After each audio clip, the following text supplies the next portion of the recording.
چکا تھا اور خدا کی طرف کوئی حرکت نہیں تھی، خدا کی طرف جانے والے سارے راستے بند تھے، وہاں پر اللہ اکبر لا الہ الا اللہ کا نعرہ بلند کر کے انقلاب کا آغاز شروع کیا، اور یہ انقلاب منتہی ہوا نظام خدا، حکومت خدا، احکام خدا و دین خدا و منشور خدا و آئین خدا کو عملی کر کے یہ وہاں پر رسول خدا کا انقلاب منتہی ہوا۔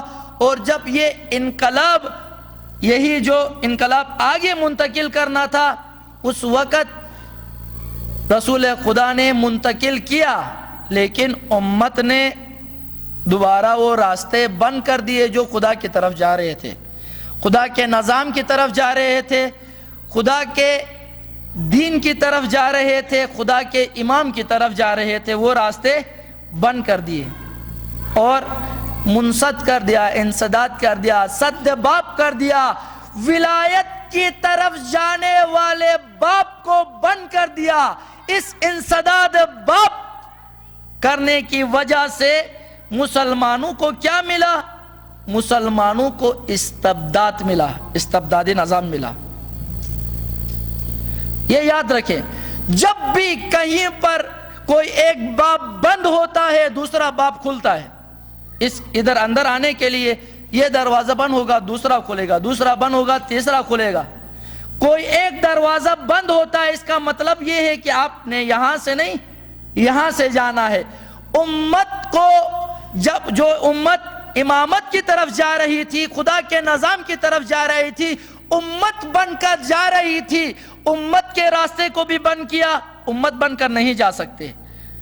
نظام خدا کے راستے کو بھی بند کیا، نظام خدا کی طرف نہیں جا سکتے۔ امام خدا کی طرف جانے والے راستے کو بند کیا، امام خدا کی طرف نہیں جا سکتے۔ ولایت و امامت کی طرف راستہ بند کیا، آپ وہاں پر نہیں جا سکتے۔ پھر کہاں جانا ہے؟ پھر الہی نظام کے مقابلے میں جو ایک پارٹی ابھی وجود میں آ گئی ہے، نئی پارٹی، نئی حزب حلق بنی ثقیفہ کے میدان میں جو نئی پارٹی بنی ہے، آپ نے اس کی طرف جانا ہے۔ اور وہ پارٹی کا ظاہری حلیہ کچھ اور تھا، اندر وہی استبداد تھا۔ استبداد کیا ہوتا ہے؟ استبداد یہ بھی سن لیں مومنین کرام، ان چیزوں سے ہمیں آشنا ہونا چاہیے۔ استبداد کہتے ہیں کسی ایک شخص، کسی ایک پارٹی، کسی ایک گروہ، حزب اپنی مرضی، اپنی رائے، اپنا ارادہ منشور بنا کر، قانون بنا کر لوگوں کے اوپر مسلط کرے، چاہے وہ کوئی ایک فرد کرے، چاہے وہ کوئی پارٹی کرے، پارٹی کا سربراہ کرے، یا کوئی حزب مل کر ایک قانون بنائے اور اس کو لوگوں کے اوپر مسلط کرنا چاہے۔ اصطلاح ہے، تعلیم کے اصطلاح میں اس کو کہتے ہیں استبداد۔ یہ استبدادی نظام ہے۔ پاکستان کے اندر بھی یہی ہے۔ جمہوریت، علامہ اقبال نے اس کا پول کھولا ہے۔ وہ شعر کیا تھا؟ ادھر بلکہ لکھا بھی تھا، ایک صلوات پڑھیے محمد والے محمد پر۔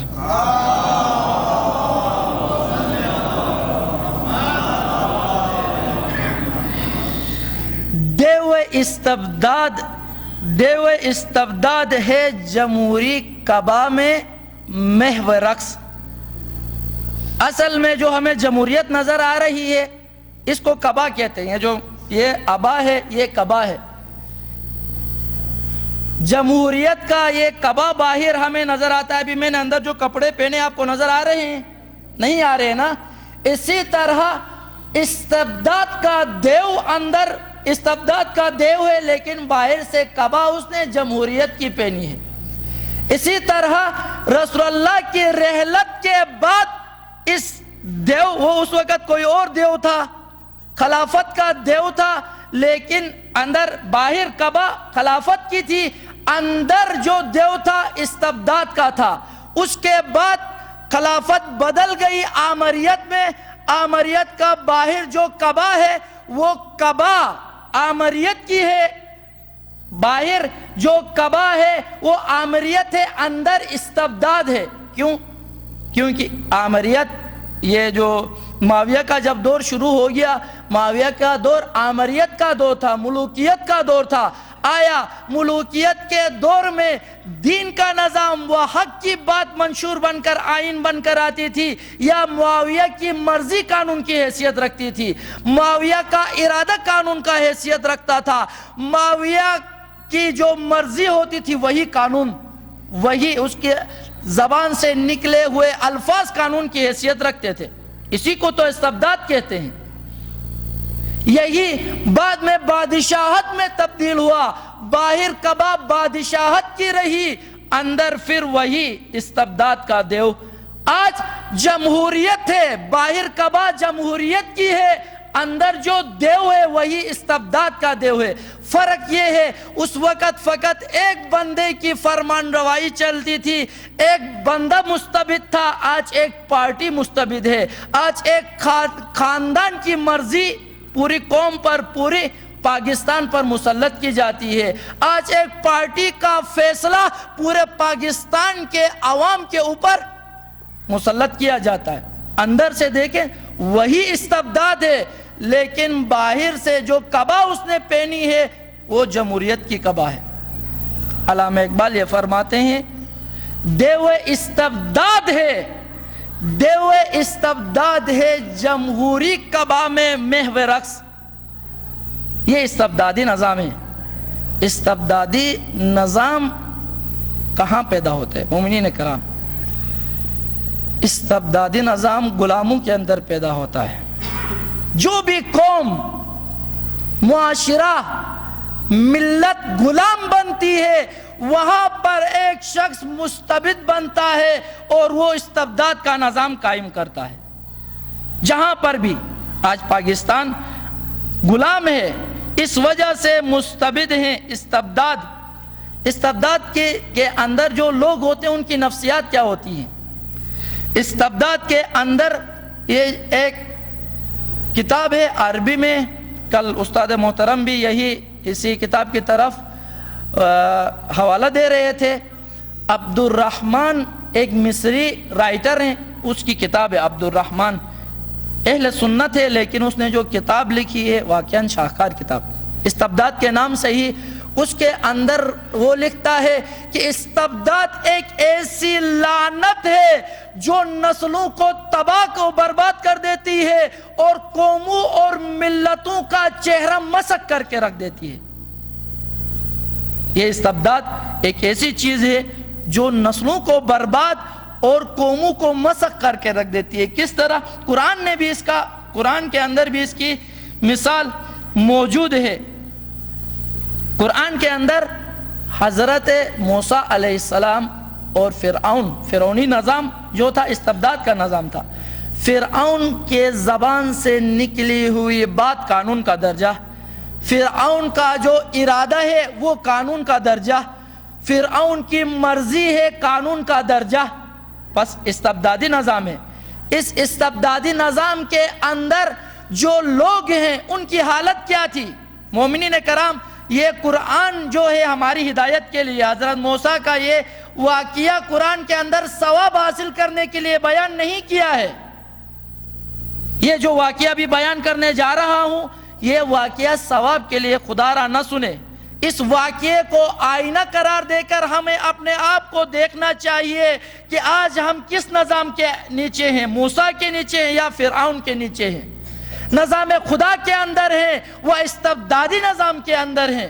آج جو ہماری درگت و حالت بنی ہوئی ہے اس کو اپنے ذہن میں رکھتے ہوئے ان چیزوں کو دیکھیں کہ استبدادی نظام کے اندر لوگ خفیف ہوتے ہیں، ہلکے ہوتے ہیں، چھچورے ہوتے ہیں، بنیادی نظریاتی بنیادوں پر، علمی بنیادوں پر نہیں ہوتے، اوپر سطحی ہوتے ہیں۔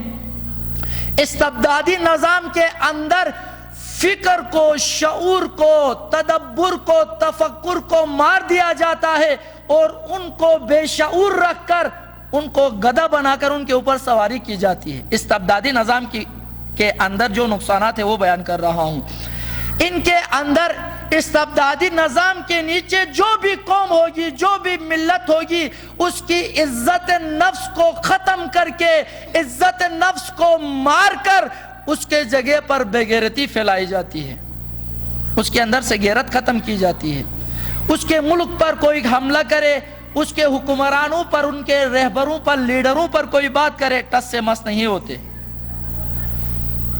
یہ استبدادی نظام کے اندر خوف و ہراس کا ماحول پیدا کیا جاتا ہے استبدادی نظام کے اندر، تاکہ کوئی حق کی بات نہ کہے، کوئی حق بات اپنے زبان سے نہ نکالے، کوئی حق بات کی طرف لوگوں کو متوجہ نہ کرے استبدادی نظام کے اندر، اور ارتقاء کی حس مار دی جاتی ہے۔ استبدادی نظام کے اندر ترقی کی حس مار دی جاتی ہے، اور یہ تلقین کی جاتی ہے تم کچھ بھی نہیں کر سکتے، تم کچھ بھی نہیں کر سکتے، بس تم نے جو دوسرے بنائے اسی کو لینا ہے۔ تم جہاز نہیں بنا سکتے، تم ایٹم بم نہیں بنا سکتے، تم میزائل نہیں بنا سکتے، تم گاڑی نہیں بنا سکتے، تم ڈیم نہیں بنا سکتے، تم انرجی نہیں پیدا کر سکتے، تم توانائی پیدا نہیں کر سکتے۔ استبدادی نظام کے اندر میں آپ کو اسی چلت کی مثال دوں گا۔ یہ جو اوپر بر میں جو پاور پلانٹ لگا ہوا ہے کتنے میگا واٹ کا ہے؟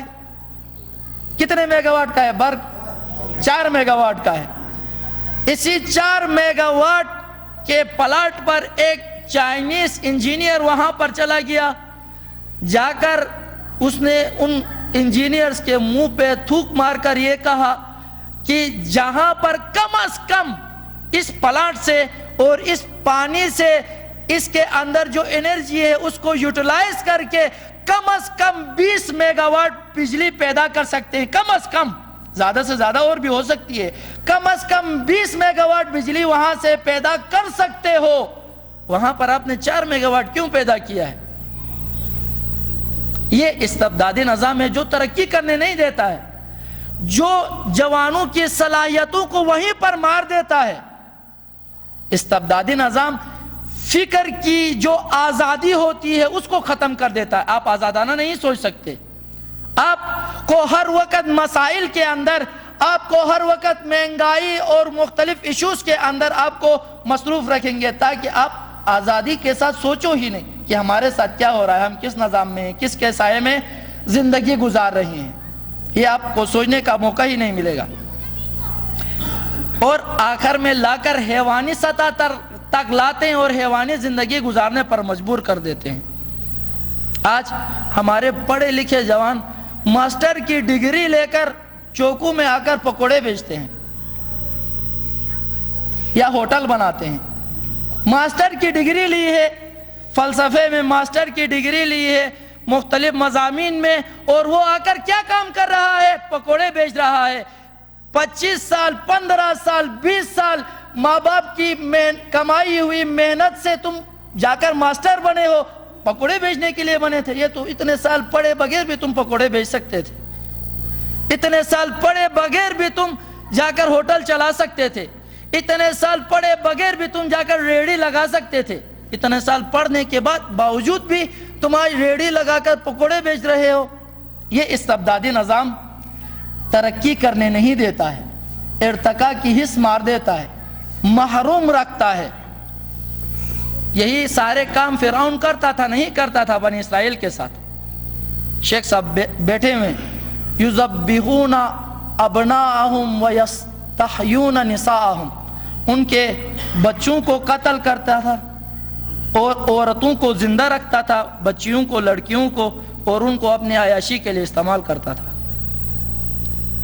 آج کا فرعون لڑکوں کے گردنوں کو تو نہیں کاٹ رہا، لیکن ان کے اندر موجود صلاحیتوں کو کاٹ رہا ہے، ان کے اندر موجود مردانگی کو ختم کر رہا ہے، ان کے اندر موجود دینی غیرت کو ختم کر رہا ہے، جس کا